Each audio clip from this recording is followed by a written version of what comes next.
So, Nicole, in late 2024, you made a big move. You started your own firm with a very focused mission around elder care litigation, and you've described yourself as a systems person. What exactly does that mean to you in the context of practicing law? That means that I really work toward developing a process, a repeatable process. It's not template based. That you'll hear a lot of attorneys in the PI world say, "Well, we got to have a form for everything. We have to have a template for everything." Okay, that's fine, but that's not how real cases work. They're not cookie cutter.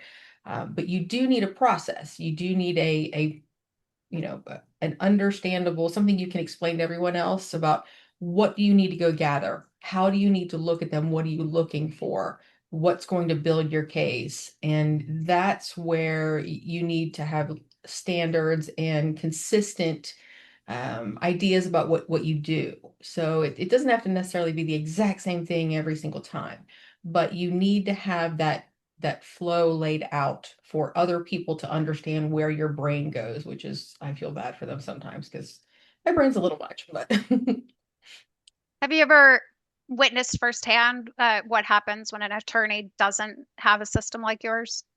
yes. It's and I've done it myself. I mean, we're all guilty of it. As many things as we know and as many times as we may have done a particular type of case, it's really hard if you don't have some kind of system or at least a gatekeeping structure. You're going to forget something. You're going to forget that these are important or that this is a particular issue in this case. So without consistent ways of looking at things, you're not going to be able to achieve that and to make sure that you've covered all your bases. Could you describe what case review looked like earlier on in your career before you built this current process? Oh, well, like most people, I used Adobe, for a lot of things. I tended to even back then break documents into pieces, which I think is critical for really getting some intensive review out of them and making them useful.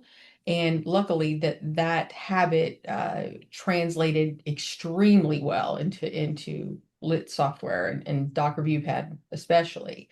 But it was still a bunch of comments on an Adobe document that I couldn't really search, that I couldn't print out separately, that I couldn't categorize in any meaningful way. And it's kind of like, to me, the best thing about Doc Review Pad is that you're creating a relatable version of metadata effectively. Like if you've ever done really complex litigation and you've gotten a load file, which is a spreadsheet with all of the data about the documents. That is what LitSuite allows you to create for your files, which are not 50,000 pages, they're 2,000 pages. So you can turn that data into information for your case. That's how you build your case, is you take what the documents tell you and you create the story. But you can't do that if you don't know how to uh, methodically pull that information out. And are you working in a Microsoft environment at the office on your computer, or are you fully Mac? And how easy would it be for an attorney who is working in a PC environment and a Windows operating system? How easy would that be to bring in documents into Doc Review Pad?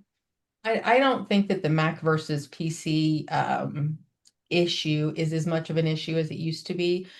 For a long time, I was, a PC person, and although I started Lit software on the iPad because that's where it was available, there's so many tools that you can use to run a PC environment on a Mac or, to get your apps used. I mean, the iPad alone, to be honest with you, if you're working in a PC environment, you're going to need an iPad for presentation anyway, and that will be your kind of lead in to using them.